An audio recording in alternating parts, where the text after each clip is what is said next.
Hi guys, welcome back to our channel coding from Sai.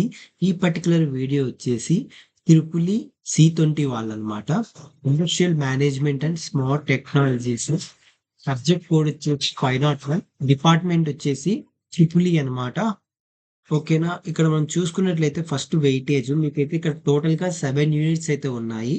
ఈ 7 unit లో మీకు first unit కి 11 మార్క్స్, సెకండ్ యూనిట్ కి 11 మార్క్స్. అంటే ఫస్ట్ యూనిట్ నుంచి 8 మార్క్స్ వస్తుంది, ఒక 8 మార్క్ క్వశ్చన్. అండ్ అలాగే 1 3 మార్క్ క్వశ్చన్. సెకండ్ యూనిట్ నుంచి ఒక 8 మార్క్ క్వశ్చన్, ఒక 3 మార్క్ క్వశ్చన్. థర్డ్ యూనిట్ నుంచి ఒక 8 మార్క్ క్వశ్చన్ అండ్ అలాగే 2 3 మార్క్స్ క్వశ్చన్స్ అయితే వస్తాయి. నెక్స్ట్ ఇండస్ట్రియల్ సేఫ్టీ మేనేజ్మెంట్ మీద మీకు ఒక 3 మార్క్స్ వస్తుంది, 8 మార్క్ క్వశ్చన్ రాదు. ఓకేనా. నెక్స్ట్ వచ్చేసి ఫిఫ్త్ యూనిట్ నుంచి 11 మార్క్స్ అయితే అలొకేట్ చేశారు. అంటే ఒక 3 మార్క్ క్వశ్చన్, ఒక 8 మార్క్ క్వశ్చన్ వస్తుంది. అండ్ అలాగే సిక్స్త్ యూనిట్ నుంచి టోటల్ గా 6 మార్క్స్ అయితే అలొకేట్ చేశారు, 2 3 మార్క్స్ అయితే వస్తాయి. దాని తర్వాత స్మార్ట్ టెక్నాలజీస్ 7th చాప్టర్, దాంట్లో 11 మార్క్స్ అలొకేట్ చేశారు. దాంట్లో ఒక 8 మార్క్స్ క్వశ్చన్ అండ్ అలాగే ఒక 3 మార్క్స్ క్వశ్చన్ అయితే వస్తుంది. ఇంకా C20 వాళ్ళకి 10 మార్క్ క్వశ్చన్ ఉంటుంది కదా, అది వచ్చేసి ఫస్ట్ యూనిట్ నుంచి, సెకండ్ యూనిట్ నుంచి, థర్డ్ యూనిట్ నుంచి, ఫోర్త్ యూనిట్ నుంచి, ఏ యూనిట్ నుంచి అయినా రావచ్చు. మోస్ట్లీ నా ఎక్స్పెక్టేషన్ వచ్చేసి ఫోర్త్ యూనిట్ నుంచి ఇచ్చే ఛాన్స్ అయితే ఎక్కువగా ఉంది, ఎందుకంటే దాని నుంచి 8 మార్క్ క్వశ్చన్ లేదు కాబట్టి. ఓకేనా. ఇంకా మీరు TQM వచ్చేసి ఓన్లీ పెద్ద దాని మీద ఫోకస్ చేయనక్కర్లేదు, 3 మార్క్స్ మీద ఫోకస్ చేయాలి. ఓకేనా. ఫర్దర్ గా మనం ఇంపార్టెంట్ క్వశ్చన్ గురించి అయితే డిస్కస్ చేద్దాం. ఇక్కడ మనం చూసుకున్నట్లయితే ఫస్ట్ యూనిట్ చాలా చిన్న టాపిక్స్. దీంట్లో వచ్చేసి మీకు 3 చెప్తాను. ఒకటి, explain the importance of manager skills. And అలాగే explain the principles of scientific management, explain the principles of management. ఈ 3 చాలు ఎస్ఎస్ కి. ఓకేనా. 8 మార్క్ క్వశ్చన్, ఈ 3 చాలు. ఇంకా 3 మార్క్స్ చూసుకున్నట్లయితే define industry, commerce, trade, business, అది 3 మార్క్ క్వశ్చన్ చాలా ఇంపార్టెంట్. అండ్ అలాగే ఇంకొకటి difference between superior, middle and top level management ఉంది కదా, అది కూడా చాలా ఇంపార్టెంట్. ఇంకో క్వశ్చన్ వచ్చేసి need of management. That's enough అనమాట ఫస్ట్ యూనిట్ నుంచి. ఇంకా సెకండ్ యూనిట్ లో చూసుకున్నట్లయితే 2.2 ఉంది కదా, understand the line, staff and అలాగే line and staff functional organisations. ఓకేనా. ఇక్కడ మీకు 2 టైప్స్ గా అడుగుతాడు, explain the line, staff, organisations అని. మళ్ళీ ఇంకొకటి కాంబినేషన్ ఉందన్నమాట, line and staff separate and అలాగే లైన్ వేరు, స్టాఫ్ వేరు. ఓకేనా. మీరు ఇక్కడ కన్ఫ్యూజ్ అవ్వకూడదు. మీరు వచ్చేసి వాడు ఎట్లా అడుగుతారంటే explain about line, staff, organisation అన్నప్పుడు మీరు సపరేట్ గా 2 దానిల గురించి ఎక్స్ప్లెయిన్ చేయాలి. లేడు వాడు వచ్చేసి explain the line and staff అడిగినప్పుడు మీరు లైన్ అండ్ స్టాఫ్ వేరే టాపిక్, లైన్ వేరు, స్టాఫ్ వేరు. ఓకేనా. మీకు తెలిసే ఉంటుంది కాబట్టి అర్థమై ఉంటుంది. నెక్స్ట్ వచ్చేసి స్టేట్ ద మ్యాల్సో హైరార్కీ నీడ్స్ అనమాట, అది కూడా చాలా ఇంపార్టెంట్. నెక్స్ట్ వచ్చేసి explain the factors of effective organisation. దాని తర్వాత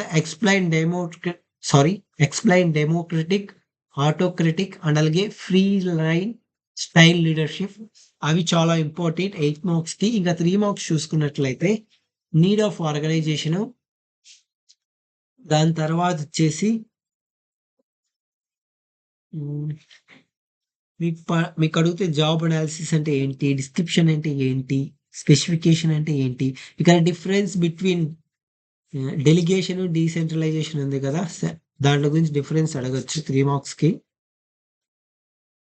నెక్స్ట్ వచ్చేసి థర్డ్ యూనిట్ అనమాట. ఇక్కడ థర్డ్ యూనిట్ లో ఖచ్చితంగా గన్ షాట్ క్వశ్చన్ వచ్చేసి పర్ట్ అండ్ అలాగే CPM నెట్వర్క్స్ గురించి ఒక క్వశ్చన్ అయితే గ్యారంటీగా అడుగుతాడు ఏ బ్రాంచ్ కైనా. దీన్ని మీరు పర్టికులర్ గా బాగా నేర్చుకోవాలి. అది ఏదో 10 మార్క్స్ కైనా రావచ్చు, ఏదో 8 మార్క్స్ కైనా రావచ్చు. పర్ట్, CPM నెట్వర్క్స్ బాగా నేర్చుకోండి. పర్ట్ అంటే దాంట్లో మళ్ళీ మీకు స్లాక్ కనుక్కోమంటాడు, యావరేజ్ పర్ట్ కనుక్కోమంటాడు. CPM వచ్చేసి క్రిటికల్ పార్ట్ కనుక్కోమంటాడు అనమాట. ఓకేనా. అదైతే నేర్చుకోండి, పర్ట్, CPM ఖచ్చితంగా. నెక్స్ట్ వచ్చేసి ABC అనాలిసిస్ ఉంది కదా, అది చాలా ఇంపార్టెంట్. అండ్ అలాగే explain the bin card and kardex method ఉంది కదా, అది కూడా చాలా ఇంపార్టెంట్. దాని తర్వాత explain the stages of production, planning and control ఉంది కదా, అది కూడా చాలా ఇంపార్టెంట్.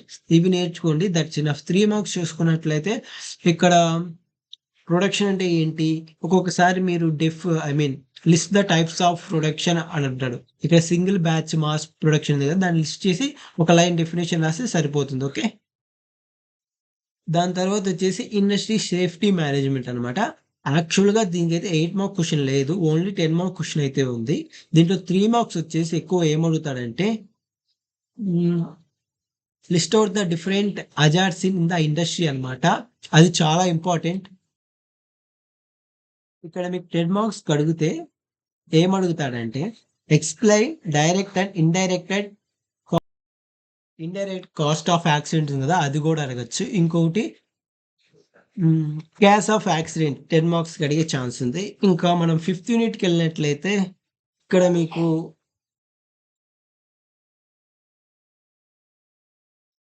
ఎక్కువగా అడిగేది మీకు make in India zero defect and zero effect ఉంది కదా, అది కూడా చాలా ఇంపార్టెంట్ 8 మార్క్స్కి. అండ్ అలాగే సెల్ఫ్ ఎంప్లాయ్మెంట్ స్కీమ్స్ ఉంది కదా 5 and 4, అది కూడా చాలా ఇంపార్టెంట్. ఓకేనా, నెక్స్ట్ వచ్చేసి explain the conduct of demand and market surveys. ఓకేనా, అది కూడా చాలా ఇంపార్టెంట్. దాని తర్వాత వచ్చేసి explain the method site selection ఉంది కదా, అది కూడా ఇంపార్టెంట్. దాని తర్వాత డిఫైన్ వాట్ ద ఎంటర్ప్రీనియర్ 3 మార్క్స్కి ఇంపార్టెంట్. అండ్ అలాగే characteristic of a successful entrepreneur. దాని తర్వాత వచ్చేసి ఈడిపి ప్రోగ్రామ్ అంటే ఏంటి డెఫినేషన్ అడగచ్చు.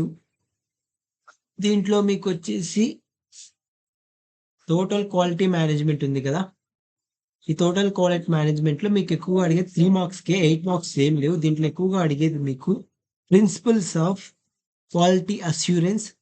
దాని తర్వాత పిల్లర్స్ ఆఫ్ టీక్యూఎం లిస్ట్ చేయమని అడగచ్చు. ఓకేనా, ఐఓఎస్ సిరీస్ అంటే డిఫైన్ చేయమని అడగచ్చు. ఓకేనా, వాట్ ఈస్ టీక్యూఎం అని అడగచ్చు. ఓకేనా, అది మెయిన్ టీక్యూఎం మీద డిపెండ్ అయింది కదా ఇదంతా చాప్టర్.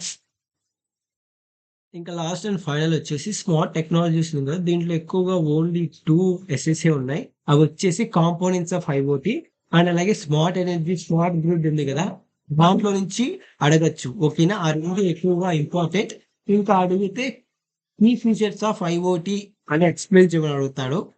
మోస్ట్లీ అడిగితే components of IoT, smart energy explain and అలాగే స్మార్ట్ గ్రిడ్ అని అడగచ్చు మీకు. ఇంకా లేకుంటే 8 మార్క్స్కి అడ్వాంటేజ్ డిసడ్వాంటేజ్ ఆఫ్ ఐఓటీ అని అడగచ్చు ఒకవేళ వాడు అడిగితే. ఇంకా మీకు 3 మార్క్స్ చూసుకున్నట్లయితే ఐఓటీ అంటే ఏంటి, ఎట్లా వర్క్ అవుతుంది ఐఓటీ, అడ్వాంటేజ్ డిసడ్వాంటేజ్ అడగచ్చు. అంతే అనమాట ట్రిపుల్ యొక్క industrial management and small technologies important questions. Video నచ్చితే లైక్ చేయండి అండ్ అలాగే మన ఛానల్ని సబ్స్క్రైబ్ చేయండి. Thanks for watching.